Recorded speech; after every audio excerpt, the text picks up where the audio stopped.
Marbil. Ayun. Napahiya po ang pinuno ng PNP na si Marbil. Bakit to kanyo? Kasi yung pagsampa-sampa ng kaso ng bata niya, hindi ho, kinatigan ng piskal. So, ibig sabihin po mga kababayan, iyak talo ito mga ito. Ibig sabihin po, yung kanilang mga aligasyon na kesyo inano ni Pangulo tuloy. Excited lang. Inano ni Vice President Sara Duterte itong pinalagan yung PNP. Ay naku po, mapapakita ho natin dito. Ipapaliwanag ho natin na talaga hong sablay. Alam mo naman di ba? Hari ng sablay, walang iba kung hindi si PNP Chief Marbil. Hari ng sablay po yan Kasi alam nyo naman ang mga desisyon yun sa buhay pagdating sa PNP, talaga sablay di ba? Kaya ngayon, eto na, di ba? Kung may pinakasuhan pa si BP Sara nung panahon na nagkakaroon ng aberya diyan sa HOR. Ang problema kasi dito, explain ko sa inyo. Ang problema ko kasi dito kay Marbil, ewan ko kung totoo yung sinasabi nila na tila sumusunod sa utos ni Speaker Romualdez at hindi ng Pangulong Marcos. Yun tanong, ito lang talaga, nagtatanong lang po tayo PNP Chief, kanino ka ba talaga? Sino ba talaga boss mo? Diretsuin mo nga kami. Kasi tila, ang nangyayari ngayon, tila ang boss mo si Romualdez Napaghalataan po natin yan nung panahon na nagkaroon po ng problema si BP Sara Duterte sa Kamara kung saan ipinakulong yung kanyang Chief of Staff at tila inutusan lang ng pamunuan ng PNP na na dalhin yung si Chief of Staff doon nagkasakit, dalhin ibalik sa kung saan man sa public hospital kahit hindi kayang gamutin. Tila ganun Alam niyo ba, ito para lang sa inyong kaalaman, alam niyo ba ang PDL? Okay? Ang PDL po kung sakasakali iba pa ho itong usapan sa Chief of Staff Hindi ho PDL yung Chief of Staff ni BP Sara Duterte Pero sabi nila, pagdating ho sa PDL, pagka kunwari nagkasakit ito, maaari itong mamili ng kanyang ospital na nais. Kunwari, pinayagan siya ng particular na authority at that time. Kasi pwedeng korte magsabi sa kanyang i-hospital siya o di kaya pag talagang emergency, pwede yung BJMP. At hinahayaan po, pinapayagan po ng isang PDL o may nagkasakit o may emergency, maaari po siyang mamili ng kanyang ospital. Kung private, babayaran niya po ito. At kung public, maaari hong government na magbayad doon ito. Kuwari, hindi mo kaya magbayad ng private. So, ano ibig ko lamang pong sabihin? Yung PDL nga, may karapatan na mamili. Ang logic po daw kasi niyan, nung tinanong ko sa isang may alam mo dyan, na isang nasa uniform personnel, ang logic po kasi niyan, siyempre, pagdating sa buhay mo, ikaw ang mamimili na kung sinong gagamot sa'yo. Diba? So, gayon din. Ito, isipin nyo na lamang po, Isipin nyo na lamang po nung panahon na kung saan, yung Chief of Staff ni Vice President Sara Duterte, hinimatay. Yung Chief of Staff ni BP Sara Duterte ay talagang nahirapan na huminga. At nung dinala sa ospital, it took a while, di ba? We were there. Ang tagal bago nila pinapasok yung ambulansya.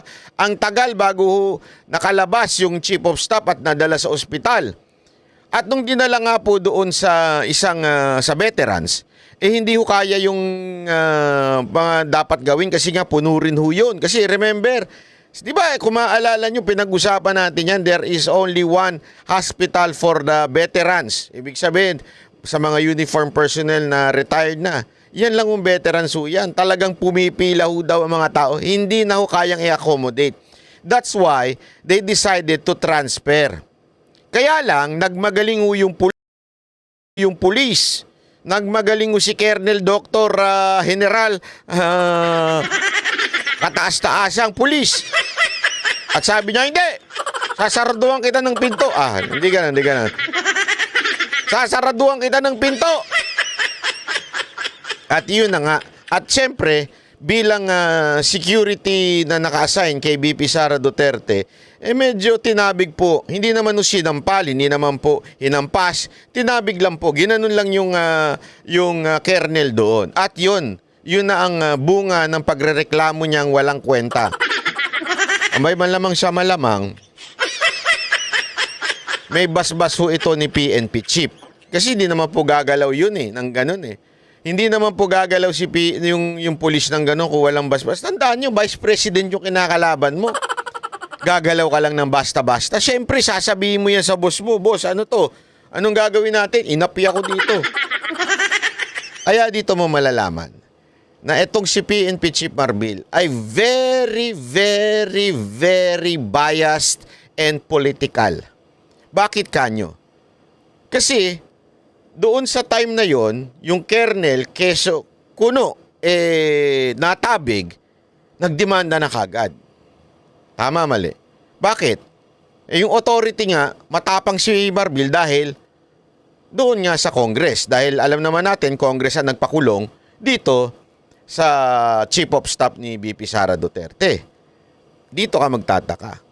Pero nung inaapi na, tinatarantado na, binubuli na yung kanyang opisyal na si Grijaldo sa Kamara, hindi man lang siya nag-lift ng finger para suportahan ang kanyang tauhan. Bakit? Pag ginawa niya yun, makakalaban niya Kamara. Kaya tuloy dito, ini-interpret ng mga ibang mga nanunood, netizen at mga mamamayang Pilipino na sandali, ano ba ito? Sariling pulis ba ito ni Romualdez? Ito ba'y tao ni Romualdez o tao ng ating presidente?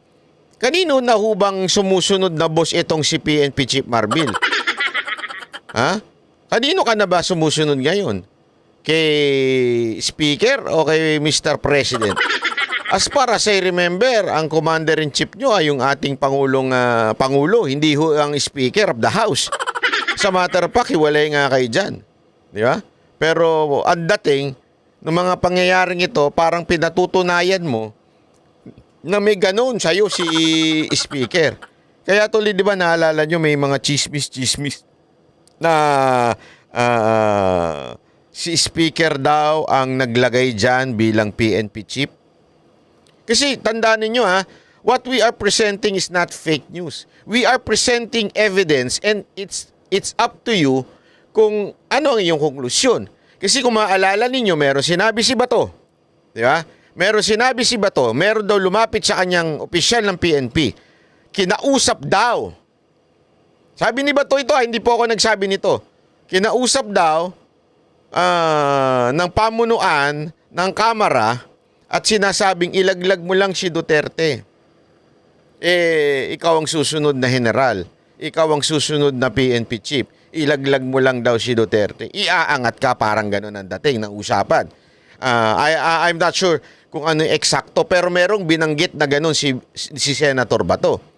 Ngayon, ang tanong, dahil ba doon? Dahil tandaan ninyo, ang nag-utos at kumausap daw dito ay pamunuan ng Kamara. Kaya tuloy nagkaroon ng agam-agam na itong si PNP Chief Marbil, kaya naging PNP Chief yan at nalagpasan niya yung ibang mas matikas dyan. Mas marami daw mas matikas dyan Mas marami daw na uuna Mas senior dyan na dapat second in line na. Ibig sabihin, after ng PNP Chief, sila na dapat ang PNP Chief. Pero nilagpasan daw ni Marbil. Kaya tuloy ang daming agam-agam na nagsasabing, baka nga, dahil close nga itong si Marbil kay Speaker. Ano sa tingin ninyo mga kababayan? Ito kaya ay merong basihan? Ilagay nyo nga dyan. Oo, may basihan yan. Oo, muka. Sa tingin namin, bata talaga yan ni Speaker. Ano sa tingin ninyo mga kababayan? Ako nagtatanong lang. Ako ay minumulat ko lamang ang inyong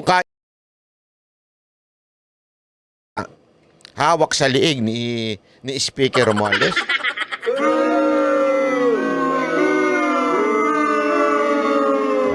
Ito pa ang isang halimbawa niyan dahil dito sa kaso-kaso dito sa QCPD. Alam mo, ang tindi nito mabubuking mo talaga dito yung yung nangyari doon sa detalye ng kanilang demanda. Ibinasura ng Quezon City Prosecutor's Office ang mga reklamo laban kay Vice President Sara Duterte.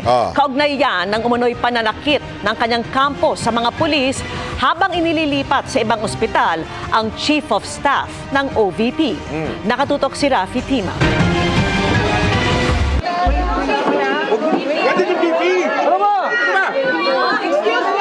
Kuha ito Nobyembre noong nakarang taon nang pilit ilipat sa St. Luke's Medical Center si Atty. Zuleika Lopez mula sa Veterans Memorial Medical Center. Ang paglipat, pinangunahan... Ayan sinara po. Apakatarantado lang nandun yung ating Vice President. Tingnan nyo. Tingnan mo itong pulis na to. Binabantayan nga siya Sa Veterans Memorial Medical Center. Ang paglipat, pinangunahan mismo ng... Munti kang pang ipitin. BP Sara, tandaan nyo yan Tandaan niyo yung pagmumukha ng pulis na yan, yung opisyal na yan, na munti ka nang ipitin kayo. Ni Atty. Lopez na si Vice President Sara Duterte kasama ang ilang opisyal ng PSG na nakadetail sa bise. Sa kaguluhan, sinabi ni Police Lieutenant Colonel Jason Villamor, Chief ng QCPD District Medical and Dental Unit, na itinulak, sinigawan at ginamitan daw siya ng puwersa ng kampo ni VP Sara. Si Police Lieutenant Colonel Villamor ang napag-utusan noon na dalhin si Atty. Zuleika sa VMMC matapos sumama ang kanyang pakiramdam. Napag-utusan daw na dalhin sa VMMC. Alam mo, ang tanong, sino nagutos? Kaninong otoridad? Yun po ang tanong dito. On whose authority? Kanino nanggaling ang authority na yan, yung pag-utos na yan? Yan po ang tanong natin. Kasi napaka-importante yun yan. Para malaman natin, ano ba talaga ang nangyayari dito sa PNP? Sunod-sunuran na lang po ba talaga sa speaker ito? Kaninong kautusan yan? Malalaman natin yan, unya-unya. Ipapakita natin dito yan. Malaman natin kung kanino at sino nag-utos niyan. Pang nasa detention facility ng Kamara. Dahil sa insidente, sinampahan ni Lieutenant Colonel Villamor ng reklamong direct assault, disobedience to authority. Pasampa-sampa pa si Guya, kala niya. Susuportahan siya ng boss niya. Hindi, alam niyo mga kababayan ito makinig kayo na mabuti. Kayong mga kapulisan, tapat natin sa pagmumukha ni Sir. Sina Vice President Sara. Yan. Sir, kayong mga pulis, stay away from politics. I'm telling you. Ang politika, mabilis magpalit yan. Mabilis magpalit ang mga opisyal at ibinoto ng taong bayan. Kayo, mahaba pa karir ninyo. Di ba? Unless it's worth it. Yung pagkiling nyo sa politika. Di ba? Mahalagang mahalaga. Gaano kaya kahalaga yun? Ang pagkiling ninyo sa politiko. Kasi kung talagang ikaw ay seryoso, alam mo ito ng mga kapulisan. Sigurado ako alam mo yan. Na hindi ka, you would kiss ass a little doon sa mga opisyal ng gobyerno na binoto ng tambayan. Alam natin yan. Anong lingwahe nyo? Konting tabi. Pero hindi mo isasagad. Pag sinagad mo, masakit. Gago! Hindi wag mo isasagad yung pagkiling mo sa isang politiko. Bakit kanyo? Kasi mapapalitan yan someday. And there is always a big possibility na ang papalit dyan ay yung kalaban yan. Pag masyado kang dumiin, naku. Kanina, sumagad. Ngayon naman, dumiin. Gago! Totoo yan. Pag masyado kang dumiin doon sa politiko na yun, pag nawala yan sa kapangyarihan, saan ka pupulutin, kuya? Yang ginawa mo kay Vice President Sara Duterte, saan ka pupulutin pagdating ng panahon, di ba? Saan? Baka barangay tanod, hindi ka na. Payagan Di ba? Kasi nga, dahil sa pagsipsip ninyo, doon ko sino mang animal na nag-utos sa inyo,